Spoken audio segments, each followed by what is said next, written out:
حضرت علقمہ رضی اللہ تعالیٰ عنہ جب بستر مرگ پہ تھے تو کلمہ طیبہ آپ کی زبان پہ جاری نہیں ہو رہا تھا. آپ کی زوجہ رسول کریم صلی اللہ علیہ وآلہ وسلم کی بارگاہ اقدس میں گئیں اور عرض کیا کہ یا رسول اللہ صلی اللہ علیہ وآلہ وسلم علقمہ کی زبان پر کلمہ جاری نہیں ہو رہا. رسول کریم صلی اللہ علیہ وآلہ وسلم نے حضرت بلال حبشی، حضرت عمار، حضرت مولا کائنات مولا علی کرم اللہ وجہ الکریم رضوان اللہ تعالیٰ علیہ مجمعین کو ان کے پاس بھیجا اور پوچھا، یعنی پوچھوایا کہ جا کے دیکھو علقمہ کا معاملہ کیا ہے. جب جا کے دیکھا تو آ کے بتلایا رسول کریم صلی اللہ علیہ وآلہ وسلم کو کہ کلمہ ان کی زبان پر جاری نہیں ہوتا. سرکار نے پوچھا کہ ان کے گھر میں کوئی ہے؟ عرض کیا یا رسول اللہ صلی اللہ علیہ وآلہ وسلم ایک بوڑھی ماں ہے، باپ تو نہیں ہے. تو سرکار نے فرمایا کہ جا کر اسے میرا سلام کہنا اور کہنا کہ اللہ کے رسول صلی اللہ علیہ وآلہ وسلم نے تمہیں سلام بھیجا ہے اور یہ فرمایا کہ اگر آپ آ سکتی ہیں تو آ جائیں ورنہ میں آ جاؤں.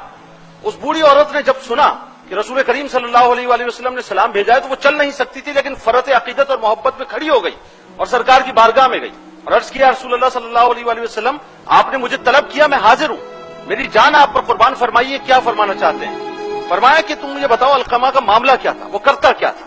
عرض کیا رسول اللہ کچھ نہیں کرتا تھا، نمازیں پڑھتا تھا، صدقے دیتا تھا، روزے رکھتا تھا، سارے کام کرتا تھا. فرمایا مجھے سچ سچ بتا دے ورنہ اللہ تعالیٰ وحی کے ذریعے سے مجھے بتا دے گا کہ اس کا معاملہ کیا تھا. ماں کا کلیجہ پھٹا اور پھٹنے کے بعد اس نے عرض کیا رسول اللہ صلی اللہ علیہ وآلہ وسلم میں کیا بتلاؤں، علقمہ سب کرتا تھا لیکن اپنی بیوی پر مجھے فوقیت نہیں بلکہ اپنی بیوی کو مجھ پر فوقیت دیتا تھا اور اس کے سامنے مجھے گالیاں دیتا تھا. رسول کریم صلی اللہ علیہ وآلہ وسلم نے بلال حبشی رضی اللہ تعالیٰ عنہ کو فرمایا کہ جاؤ جا کر لکڑیاں لے کے آؤ تاکہ اسے میں آگ لگا دوں. یہ جملے سننے تھے خدا کی قسم، یہ جو ماں ہے نا ماں، اس ماں کا کلیجہ ہم سمجھ نہیں سکتے ہوتا کیا ہے. ماں کا کلیجہ جو معاف کرنے کو تیار نہیں اور کلمہ رضی اللہ تعالیٰ عنہ کی زبان پہ کلمہ جاری نہیں ہوتا. ماں اس وقت رونے لگی، یا رسول اللہ آپ میری اولاد کو، میرے جگر گوشے کو میرے سامنے جلائیں گے، میں یہ کیسے قبول کروں؟ سرکار نے فرمایا کہ جہنم کی آگ اس سے زیادہ سخت ہے، میں تو دنیا کی آگ کی بات کرتا ہوں، اگر تو اسے معاف کر دے تو معاملہ کچھ اور ہو جائے.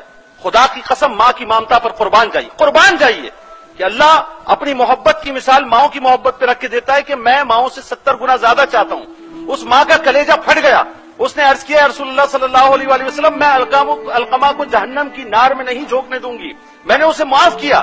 سرکار نے فرمایا بلال حبشی رضی اللہ تعالیٰ عنہ کو کہ جاؤ جا کر دیکھو کہ کہیں ایسا تو نہیں کہ اس نے میرے تقدس کی وجہ سے جو ہے وہ ایسے ہی کہہ دیا ہو. میرے سرکار بھی تو رحمت للعالمین ہے نا، انہوں نے تو رحمتیں بکھیر دی ہیں. بلال حبشی گئے رضی اللہ تعالیٰ عنہ، جا کر دیکھا کہ علقمہ رضی اللہ تعالیٰ عنہ کی زبان پر کلمہ جاری ہو گیا.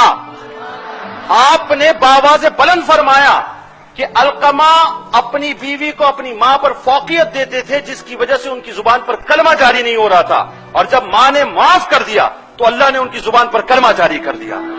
یہ ماں ہے. علامہ صاحب ایک جملہ میں چاہوں گا اس موقع پر ضرور آپ، تاکہ لوگوں کو کچھ نصیحت ملے. آپ نے جو ابھی حوالہ دیا قرآن مجید کا کہ اف کرنے کا بھی حکم نہیں ہے، تو میں ایک اہم بات بتاؤں اور تمام ناظرین کو بھی بتاؤں، سامعین کو بھی بتاؤں کہ یہ اف جو ہے یہ عربی زبان کا کلمہ ہے ہی نہیں، بلکہ یہ فطری زبان ہے. سبحان اللہ.